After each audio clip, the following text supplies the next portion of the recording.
Hello friends, welcome to Giant Monster Games. My name is Ryan from Behind Eyes Gaming, and welcome to a Deck Tech.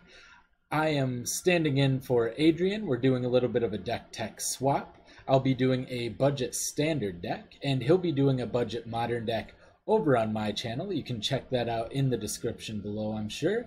And the follow-up videos will be, of course, on Giant Monster Games. So check that out when those come out. The deck I'll be doing today is a token-based deck using Crested Sunmare and the new vampire tokens to gain life various ways. The deck is a little under $80 in paper and about 26 tickets on Magic Online, so it's pushing the budget just a little bit, but we do want to play these exciting new cards in the most unique and interesting shell that we can, so we're pushing that just a little bit for today. I hope you guys enjoy, and I will see you when I have the deck up. Alright, here we have the deck, and we're going to start with the mana base first. As you can see, we don't have Concealed Courtyard. That would put it at a little bit too high of a price, but if you do have Concealed Courtyard, feel free to use that. That's the biggest and one of the only upgrades I would make to this deck if you have the budget. Going into the deck proper, we have two Desert of the Glorified and two Desert of the True. These are cycling lands, and we use them because, well, we want to run a pretty robust mana base, but we don't want to get overly flooded in the late game. So we have the opportunity to cycle these when they're no longer useful.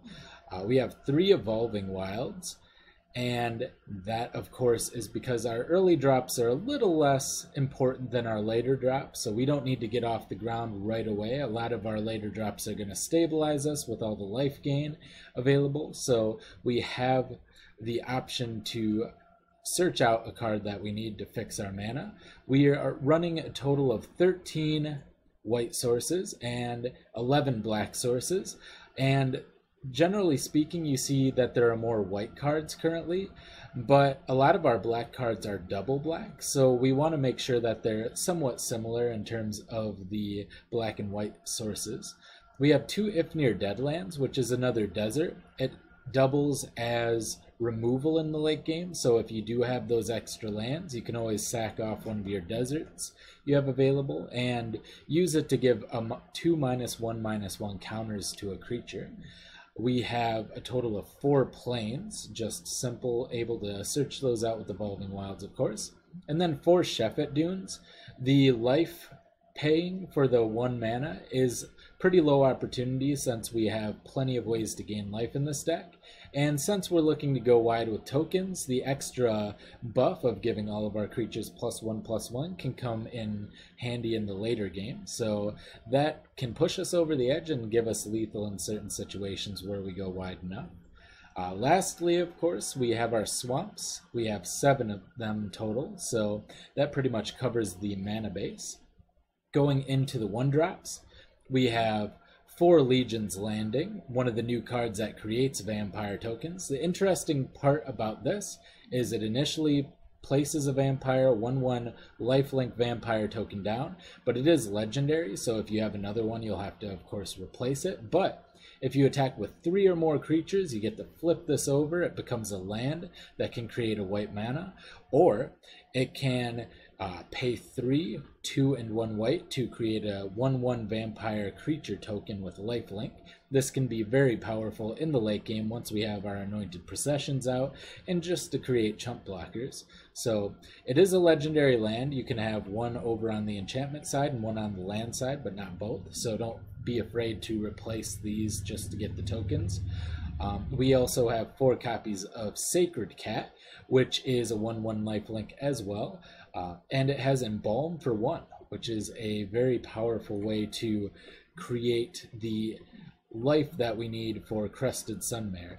Also, Embalm is a very powerful mechanic with Anointed Procession. We get to use them early game, use them to block or gain some life, do a little damage, and then late game we can bring back 2, 4, or 8 Sacred Cats, depending on our number of Anointed Procession.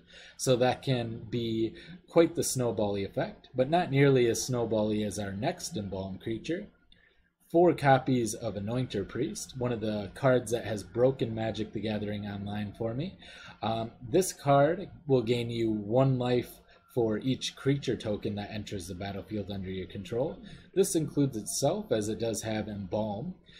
So if you were to create, say, if you have 2 Anointed Procession and were to Embalm this, then you would create a total of 4 Anointer Priests, and each of their effects would proc for each of the tokens for a total of 16 procs. That's a pretty big life gain right there. And of course that is just multiplied by all the other token creations. I've had thousands of life in Anointer Priest base decks with Anointed Procession. So we need a way to spend some of that life and to draw some cards. So we have 2 Arguel's Bloodfast. Arguel's Bloodfast allows us to pay 1 and a black and then pay 2 life to draw a card. And at the beginning of your upkeep, if you have 5 or less life, you may transform Arguel's Bloodfeast. It becomes a land, a legendary land. Allows you to tap it and sack a creature to gain life equal to the sacrificed creature's toughness. Generally speaking, you're not going to be transforming it, but it can come in handy in a pinch. Mainly, this will be used to spend all that extra mana and all that extra life that you get to dig through your deck and get some cards. We only run 2 copies, partially because of card constraints and partially because this one is not one you're going to want to replace over and over like Legion's Landing. So we don't want to have multiple copies of this in our hand, and to stop that we have just the 2 copies. Next we have 3 copies of Queen's Commission. Very simple. Creates 2 1/1 white vampire creature tokens with lifelink for 2 and a white. Pretty powerful sorcery card. Gets those down for you. Of course, it's doubled with Anointed Procession. It's not actually very powerful on its own, but in the context of this deck, where the life gain's going to matter, it's going to get us those Crested Sunmare tokens later on. And where we have the opportunity to gain additional life through Anointer Priest and double the tokens created with Anointed Procession. There's a lot of synergy there. Pretty powerful. Next we have Bantu the Glorified. It's a way to gain life and get some extra damage out. It is a Menace Indestructible 2/1 black 4/6. Legendary creature god, and it can't attack or block unless a creature died under your control this turn. We have a couple of ways to sacrifice creatures, but of course this is the main way to do it. And you can sacrifice and scry. Each opponent loses 1 life and you gain 1 life. So this is a nice way to spend excess mana if you have your opponent low or need to gain a little bit of life yourself. It's also a way to activate Crested Sunmare at will without having to get any lifelink procs.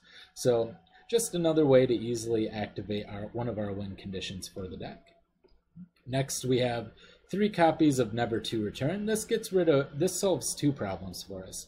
It gets rid of Planeswalkers. We don't have too much trouble with creatures because we gain a lot of life and create a lot of chump blockers, but we do have a bit of a problem with Planeswalkers. This will allow us to destroy Planeswalkers, and we can also create a 2/2 black zombie creature token by exiling a card from a graveyard for 4 mana once this is in the graveyard. This is a great way to help control your opponent's graveyard if you need to do that in certain matchups. And of course, the tokens are benefiting from the same synergies that all the other tokens do. Going into our 4-drops, we have the aforementioned 3 copies of Anointed Procession. It's a very powerful card in the deck, but we don't want to draw a lot of copies of these early. We don't want to get too flooded out with expensive cards. We do have the lands and the stall to deal with it, but a lot of times we're not going to want to play these turn after turn after turn. So 3 copies is enough, and honestly it's just going to be win more with any more copies than that. Just often enough to get it pretty often by mid-game is good enough to really pull out a lot of surprise wins with that. We have 2 copies of Paladin of the Bloodstained. It's a nice little 3/2 that creates a 1/1 white vampire creature token with lifelink. A little bit of a budget option here. You could go for a couple of different options. You could just replace it with another Queen's Commission and another Arguel's Bloodfast. but it is a pretty powerful card. Creates 2 creatures for 1, can give you all the same synergies as it is a token creation card. So it's a bit of a budget option, one of the few cards I would replace in the deck. Next we have 2 copies of Sanctum Seeker, which is a 3/4 vampire for 2 black. Whenever a vampire you control attacks, each opponent loses 1 life and you gain 1 life. You're going to get a lot of tokens. Sometimes you're going to get so many tokens that this just flat out wins you the game. You get 12 tokens and your opponent's down to 12 life. You just swing in with this and they're done for. So pretty powerful card. Creates abilities to win without, or creates the ability to win without worrying too much about our opponent's blockers. Gets that extra damage in. We have 2 copies of Call to the Feast, which is a little bit more expensive version of our Queen's Commission. For 1 more mana, a black mana specifically, we create 1 more white vampire creature token. This is great with Anointed Procession because the doubling is multiplicative. So, of course, it goes 6, 12, and then 24 tokens created, depending on how many Anointed Procession. But we want to cut down on some of the expensive cards, so we're only running 2 copies. Next, we have 2 more additional win conditions. We have a lot of ways to win with this deck. First, we have our 3-crested Sunmare. This is a 5/5 horse. Not a lot of horses, especially in Standard. And at the beginning of each end step, if you gained life this turn, create a 5/5 white horse creature token.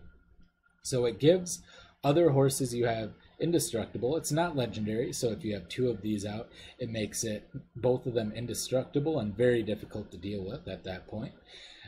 And then we have about 1 million ways to create life in this deck, and you will almost always get the 5/5 white horse creature token, and that of course is doubled and with each Anointed Procession and gains all the other synergies that every token generator does for this deck.